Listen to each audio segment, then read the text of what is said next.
ناظرین پروگرام میں خوش آمدید۔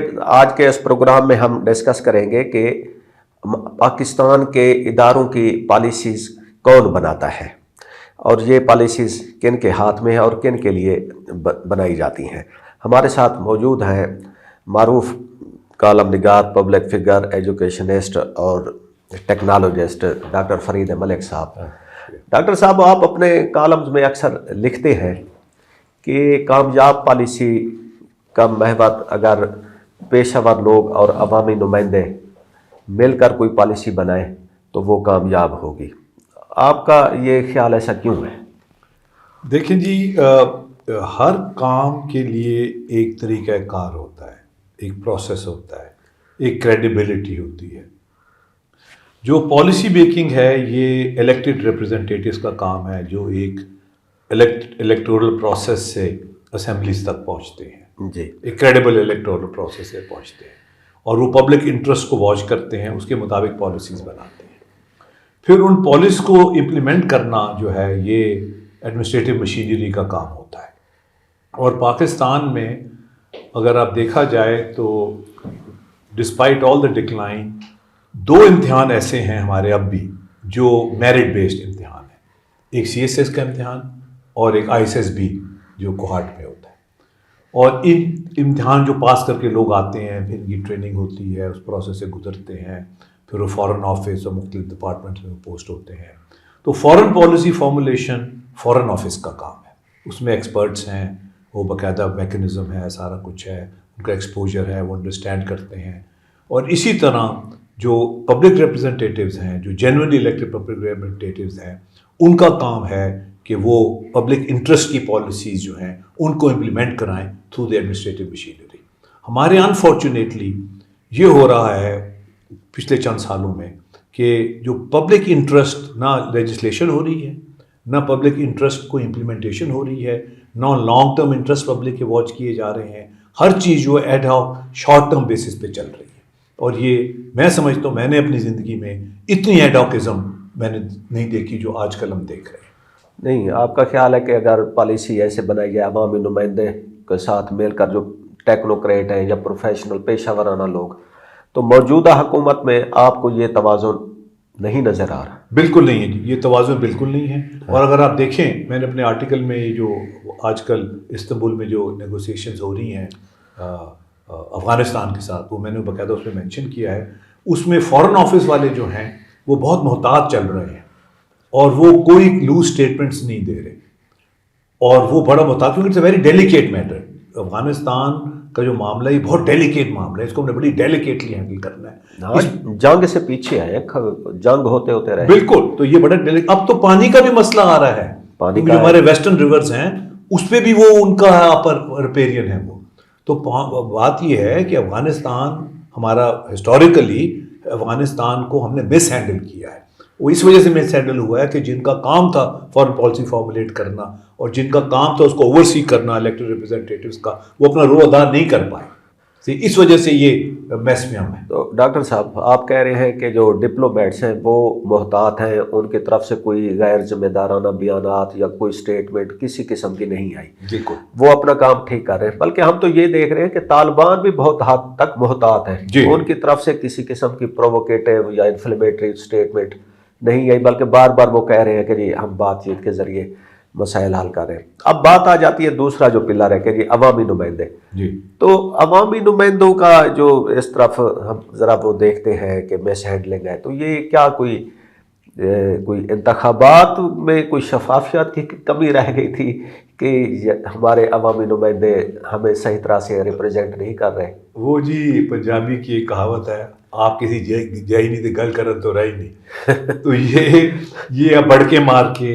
اور اس طرح کی لوز اسٹیٹمنٹس دے کے یہ اپنے نمبر بنانے کی کوشش کر رہے ہیں، صحیح، اور یہ نہیں ہونا چاہیے، اس سے ملک کے مفادات کو بہت نقصان پہنچے گا۔ بڑکوں سے مراد آپ کا اشارہ وزیر دفاع اور وزیر اطلاعات کے بیانات کی طرف ہے۔ اس وقت جو دو ڈرائیور سیٹ میں یہی لوگ ہیں کہ یہ خام خواہ اب یہ بڑک مارنے کا کہ حکومت چینج کر دیں گے۔ یہ تو امریکہ بھی اگر کرتا ہے وہ کہتا نہیں ہے، دیکھو نا، اب آپ ثابت ہو گیا ہے کہ عمران خان کی گورنمنٹ گرانے میں امریکہ کا ہاتھ تھا، مگر انہوں نے کبھی اس کو مانا نہیں یا بڑک نہیں ماری کہ ہم نے گرائی حکومت، دے نیور سے دیٹ۔ تو یہ یہاں بیٹھے ہوئے وہ یہ بڑک مار رہے ہیں کہ جی حکومت اٹھا دیں گے آپ کی. اچھا ڈاکٹر صاحب آپ کا آرٹیکل پڑھیں جی. آپ کی گفتگو سنیں تو آپ ہمیشہ کہتے ہیں کہ جو پاکستان کی پالیسی رہی ہے افغانستان کے بارے میں وہ ذرا ہمیشہ سے فلاڈ قسم کی رہی ہے یا غلط ہاتھوں میں رہی ہے. تو اس کا کیا کنٹیکسٹ کیا ہے؟ پس منظر ذرا پبلک کو سمجھا دیں. کانٹیکسٹ یہ ہے کہ جی اگر آپ کمپیئر کریں ہندوستان اور پاکستان کو، ہم نے عام طور پہ دوسروں کے کہنے پہ اپنی پالیسیز فارمولیٹ کی ہیں. نیشنل انٹرسٹ میں ہم نے اپنی پالیسیز فارمولیٹ کم کی ہے. اور یہ بات شروع ہوتی ہے لیاقت علی خان سے. جب لیاقت علی خان امریکہ گئے تو ان سے کہا گیا کہ جی آپ سیٹو سینٹو یہ سائن کریں یہ کریں. انہوں نے کہا بھائی میں اس طرح سائن نہیں کر سکتا، میری الیکٹڈ گورنمنٹ ہے، میری اسمبلی ہے، میری پارٹی ہے، میں آپ کی ریکمنڈیشن لے کے جاؤں گا، ان سے ڈسکس کروں گا اور سارا کچھ ہوگا، پھر ہم اس طرح کے معاہدے کر سکتے ہیں. تو پہلے لیاقت علی خان صاحب کو ہٹایا گیا راستے سے. پھر ہماری جو فارن پالیسیز فارمولیٹ ہوئیں وہ نیشنل انٹرسٹ میں نہیں تھیں. امریکہ موسٹلی امریکن اسپانسرڈ ہم پالیسیز فارمولیٹ کرتے رہے. اور یہ بڑا انٹرسٹنگ ہے کہ میں 81 میں بائی روڈ آ رہا تھا یورپ سے پاکستان، تو میں ایران کے تھرو گزرا. تو وہ جو پرانی یو ایس ایمبیسی تھی جو انہوں نے قبضہ کیا ہوا تھا، اس کے باہر وہ ایمبیسی پیپرز بیچ رہے تھے جو انہوں نے قبضہ کیا ہوا تھا. اس میں سب لوگوں کے نام تھے جن کو وہاں سے پے چیک آتے تھے ایمبیسی سے. اچھا. پہلے وہ تھانے دار وہ شاہ آف ایران تھے نا، سارے مڈل ایسٹ کے امریکہ کے تھانے دار وہ تھے. تو وہ پے چیکس آتے تھے. جب میں نے نام پڑھے اس میں بڑے بڑے نام تھے لوگوں کے، پاکستانیوں کے، جن کو وہاں سے پے چیک آتے تھے جو سی آئی کے پے رول پہ تھے. اب تو ثابت ہو گیا ہے، اب تو ڈی کلاسیفائی انفارمیشن ہوئی ہے، اب تو وہ ڈی کلاسیفائی ہو گیا ہے کہ 79 کی جو جنگ میں ہم گئے افغان وار 1 میں $2 بلین ہمیں امریکہ نے دیے تھے اور جنگ لڑنے کے لیے $2 بلین سعودی عربیہ نے دیے تھے. امریکہ کی جنگ سوویت یونین کے خلاف ہم لڑنے گئے $4 بلین لے کے، اور آج تک ہم اس جنگ سے نہیں نکلے. اور 150,000 1.5 لاکھ ہمارے لوگ بیچارے اس میں مارے گئے، شہید ہو گئے. اور اب ہم پھر افغان وار 2 میں گئے، پھر اس کو ابینڈن کیا. اور یہ طالبان، تحریک طالبان پاکستان ہم نے بنائی، ٹریننگ ہم نے دی، ان کو ہم نے اٹھایا بھی، پھر ان کو گرا بھی دیا. تو اس طرح یہ قومیں اور ملک جو ہے اتنا فارن پالیسیز فارمولیٹ نہیں کرتی. یہ لانگ ٹرم ڈیلیکیٹ میٹرز ہیں. اب ہمیں سچویشن کو ڈیفیوز کرنا ہے، اس میں سے نکلنا ہے، اس بھنور میں سے. تو تاریخی کنٹیکسٹ یہ ہے کہ پاکستان نے افغانستان میں بار بار مداخلت کی ہے. جی ہاں. اور اب ہم ان پہ وہ چڑھ دوڑے ہیں کہ جی آپ ہمارے معاملات میں مداخلت کر رہے ہیں ٹی ٹی پی کے ذریعے. جی. اور دوسرا یہ جو ریفیوجیز بھی آئے، کیونکہ میں نے ایران میں بھی دیکھا، کیوں میں بائی روڈ آیا، ایران نے جو افغان ریفیوجی تھے ان کو شہروں میں نہیں آنے دیا، ان کو کیمپس میں رکھا ہوا تھا بارڈر کے اوپر. ان کو یہ پتا تھا کہ جو ہی وہاں امن ہوگا they have to go back. اچھا، پھر آپ نے بات کی کہ جب کوئی پاکستان کا حکمران اپنے مفادات میں فیصلہ کرنے لگتا ہے تو اس کو ہٹا دیا جاتا ہے. آپ نے لیاقت علی خان کا نام. جی، لیاقت علی خان، ذوالفقار بھٹو، حسین شہید سہروردی، عمران خان، محمد خان جنیجو، دیکھیں نا، ایک نہیں ہے، ایک پوری لسٹ ہے لوگوں کی. چلیں اب ہم ذرا آتے ہیں موجودہ جو کرائسس اس وقت چل رہا ہے. استنبول میں مذاکرات کا آج خبر ملی ہے کہ تیسرا راؤنڈ چل رہا ہے. تو یہ تحریک طالبان پاکستان اور تحریک طالبان افغانستان، یہ دونوں ہی ہمارے لیے چیلنج بن چکے ہیں. تو یہ کیا کوئی ہماری پالیسی کی ناکامی ہے؟ جی ہاں، میں سمجھتا ہوں کہ تحریک طالبان افغانستان جو ہیں وہ بیچ میں وہ ان بٹوین آ گئے ہیں، کیونکہ مسئلہ تحریک طالبان پاکستان کا ہے کہ ان کو ہم نے کس طرح نیوٹرلائز کرنا ہے، ڈیفیوز کرنا ہے. اور میں سمجھتا ہوں کہ جو ہماری فینس ہم نے بنائی تھی $680 ملین خرچ کے، کراس بارڈر جو ہے موومنٹ، وہ ہمیں کنٹین کرنی چاہیے. اور کابل نے کبھی بھی پورا کنٹرول افغانستان پہ کابل کو کبھی بھی نہیں رہا. جب ظاہر شاہ بھی بادشاہ تھے تو انہوں نے مختلف لوگوں کو، پاورفل لوگوں کے ساتھ ایک سمجھوتے کیے ہوئے تھے. کابل کبھی بھی سینٹرلائزڈ گورنمنٹ کے انڈر نہیں رہا، وہ ٹرائبل بیلٹس میں رہا ہے، اور اس میں لوکل وال راڈس تھے اور رہے ہیں، ابھی بھی ہیں. تو یہ ایکسپیکٹ کرنا کہ تحریک طالبان افغانستان جو ہے وہ بالکل صفایا کر دے گا اور بالکل کلین کر دے گا اور وہاں سے کوئی انٹری نہیں ہوگی، یہ مشکل ہے بہت، ان کے لیے بھی مشکل ہے.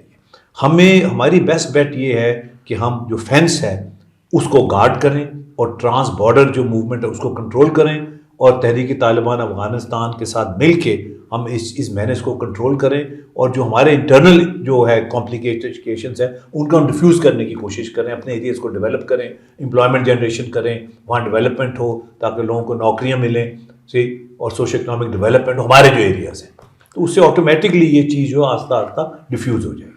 تو ڈاکٹر صاحب ایک تو ہو گیا strong friends make good neighbours, دوسرا ہم اپنے اسٹرانگیسٹ الائی جو چائنا ہے اس کی طرف دیکھتے ہیں، ان کا بھی ایک رائیول ہے تائیوان، لیکن انہوں نے اس کو بڑے اچھے طریقے سے اس کو ہینڈل کیا ہوا ہے، ساتھ ان کے ٹریڈ بھی ہو رہی ہے، تو ان چیزوں سے ہم کیوں نہیں سبق سیکھ سکتے؟ چائنا اور تائیوان کی جو اگزامپل ہے، رائیولری بھی ہے اور انہوں نے اس مسئلے کو کیسے ہینڈل کیا ہوا؟ ایک تو تائیوان بھی، اور دوسرا ہانگ کانگ انہوں نے لیا وداؤٹ فائرنگ اے بلٹ۔ یس انگریز نے پورا ہانگ کانگ ان کے حوالے کر دیا وداؤٹ فائرنگ اے بلٹ۔ دیکھیں جی، چائنیز ماڈل وہ یہ ہے، وہ یہ کہتے ہیں سوشل اکنامک ڈیولپمنٹ ہونی چاہیے، سی انسان جو ہے، خاص طور پہ ایشین جو ملک ہیں، یہاں کے جو لوگ ہیں، کیونکہ یہ ان کا اسٹینڈرڈ لیونگ ڈاؤن تھا، یہاں اکنامک ڈیپریویشن تھی، تو social economic development is the way forward, اور ان کا تمام تر فوکس جو ہے وہ اسی پہ رہا ہے، سوشل اکنامک ڈیولپمنٹ پہ۔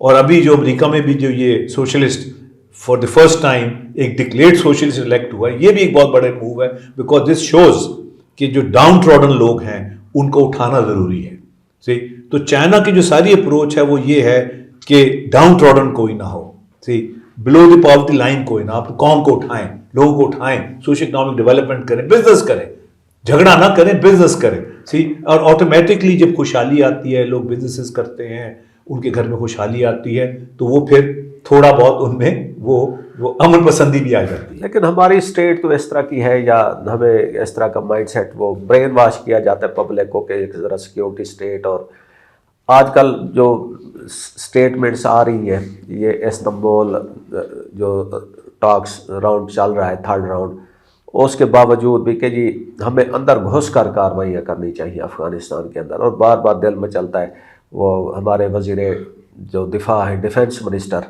حالانکہ وہ ڈیفنس کا وہ ہے لیکن وہ تو آفینس پہ وہ ہوئے ہیں، جی۔ تو یہ جو اپروچ ہے کہ جی اندر گھس کر ہم کارروائیاں کریں گے، قندھار تک ہم حملے کریں گے، دوسری طرف آپ نے کہا کہ جی چائنا نے ہانگ کانگ کو واپس لیا without shooting a single bullet, جی، تو یہ کس طرح کی اپروچ ہے ادھر پاکستان میں کہ یہ اندر گھس کر ہم لوگ یہ دیکھیں، یہ شارٹ سائٹڈ اپروچ ہے، اور افغانستان کی جو ٹرین ہے اس میں جا کے لڑنا بہت مشکل ہے، بڑی بڑی سپر پاورز وہاں ناکام ہوئی ہیں، Soviet Union, United States, Britain, وہاں جا کے لڑنا بہت مشکل ہے، اور یہ جو ہے بہتر یہی ہے کہ ہم اس کا ایک کوئی وائبل طریقہ ڈھونڈیں، اور کوشش یہ کریں کہ ٹرانس بارڈر موومنٹ کم سے کم ہو، ڈاکومنٹڈ موومنٹ ہو، تاکہ ٹرانس بارڈر موومنٹ ہم کنٹرول کریں، اور تحریک طالبان افغانستان کے ساتھ مل کے بغیر جھگڑے کے ہم اس کا راستے کا حل ڈھونڈیں۔ یہ پاکستان کے انٹرسٹ میں یہی ہے، کیونکہ اگر ہم نے ویسٹرن بارڈر بھی کھول دیا، ادھر ایسٹرن بارڈر پہ بھی وہ ہے ایشوز ہیں، وہ ایسٹرن ریورز ہم آلریڈی دے چکے ہیں ہندوستان کو، ادھر ویسٹرن ریورز پہ بھی پریشر آ رہا ہے جو وہ ڈیمز بنا رہے ہیں افغانستان میں، ٹھیک، تو یہ ہمارے لیے تو ایک دیکھو نا، ہم تو واٹر اکانومی ہیں، صحیح، ہم وہاں سے بھی ہٹ ہوں گے، تو یہ ہمیں افغانستان کو سیریسلی لینا چاہیے، ان کے ساتھ مل بیٹھ کے یہ اس کو ریزالو کرنا چاہیے، اور اپنا we should put our own house in order first, دیکھیں نا، ہم اپنا ہاؤس آرڈر کریں، اپنے یہاں جو انٹرنل رائیولریز ہیں، انٹرنل ڈویژنز ہیں وہ کم ہو، یا گورنمنٹ ہو، الیکٹڈ گورنمنٹ ہو جو اس کو مینڈیٹ کے ساتھ اس کو لے کے آگے چلے، اور ان سے گفت و شنید کرے، بات چیت کرے، ان کو بھی پتہ ہے، یہ کہتے ہیں جی ان کا مینڈیٹ نہیں ہے، یہ میں ہنستا ہوں، یہ کہتے ہیں جی افغانستان گورنمنٹ کا مینڈیٹ ہے، گورنمنٹ اٹھا دیں گے افغانستان کی، مطلب یہ کیا باتیں کرنے والی، کل کوئی کہیں گے جی چائنا کی گورنمنٹ کا مینڈیٹ نہیں ہے، مطلب یہ وہ لوگ باتیں کریں جن کا اپنا مینڈیٹ ڈسپیوٹڈ ہے، مطلب یہ عجیب باتیں کرنے والی یہ، اور پھر ڈیفنس کے منسٹر کیوں بات کر رہے ہیں، فورن منسٹر کریں، دیکھا نا، یہ تو فورن آفس کا کام ہے، فورن آفس کی ڈومین ہے، ان کو بریف دی جاتی ہے، ان کو بتایا جاتا ہے کہ یہ کیا ایشوز ہیں، کس طرح ہینڈل کرنا ہے، یہ why minister of defence on the forefront on the offence, جتنا آپ نے کہا۔ تو ڈاکٹر صاحب آخر میں مختصراً اگر آپ کو کوئی پیغام دینا ہو حکومت پاکستان کو، تو آپ کا پیغام کیا ہوگا اس سینیریو میں؟ جو میرا جی پیغام یہ ہے کہ ایک نیگوشیٹڈ سیٹلمنٹ ہونا چاہیے، افغانستان کے ساتھ جنگ کرنا یا لڑائی جھگڑا کرنا جو ہے اس کا کوئی مثبت نتائج نہیں نکلیں گے. ہمیں اپنے ہاؤس کلیننگ کرنی ہے, اپنے ایریا کو سیکیور کرنا ہے, بارڈر کو سیکیور کرنا ہے, اور یہ جو مینس ہے ٹیررزم کا اس کو کنٹین کرنا ہے. مگر یہ اتنی جلدی ڈیفیوز نہیں ہوگا. تو صرف بلٹ سے یہ مسئلہ حل نہیں ہوگا, یہ گفت و شنید, بات چیت اینڈ اکنامک ریفارمز کے ساتھ یہ مسئلہ حل ہوگا. ٹریڈ کے ذریعے مسئلہ حل ہوگا. ان کی بھی ٹریڈ ہے, ہماری بھی ٹریڈ ہے. اب پھلوں کی قیمتیں 4 گنا ہو گئی ہیں لاہور میں, دیکھیں نا, انار جو تھے 300 روپے 400 روپے کلو, اب وہ 1200 روپے کلو ہو گئے. تو ہماری ایک کراس بارڈر ٹریڈ ہے, ایک سسٹم ہے جو ملک میں چل رہا ہے, اور وہ چلنا بھی چاہیے, ٹھیک ہے نا.